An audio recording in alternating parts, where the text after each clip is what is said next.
شروع اللہ کا نام لے کر جو بڑا مہربان نہایت رحم والا ہے۔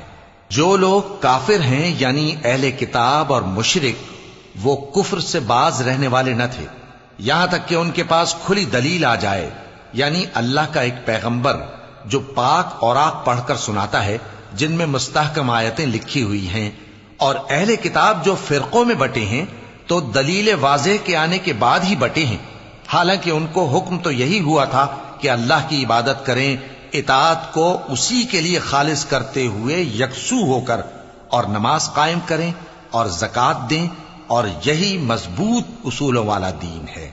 جو لوگ کافر ہیں یعنی اہل کتاب اور مشرک، وہ دوزخ کی آگ میں پڑیں گے اور ہمیشہ اسی میں رہیں گے۔ یہ لوگ سب مخلوق سے زیادہ برے ہیں۔ بے شک جو لوگ ایمان لائے اور نیک عمل کرتے رہے وہ تمام خلقت سے بہتر ہیں۔ ان کا صلہ ان کے پروردگار کے ہاں ہمیشہ رہنے کے باغ ہیں جن کے نیچے نہریں بہ رہی ہیں، ہمیشہ ہمیشہ ان میں رہیں گے۔ اللہ ان سے خوش اور وہ اس سے خوش۔ یہ صلہ اس کے لیے ہے جو اپنے پروردگار سے ڈرتا ہے۔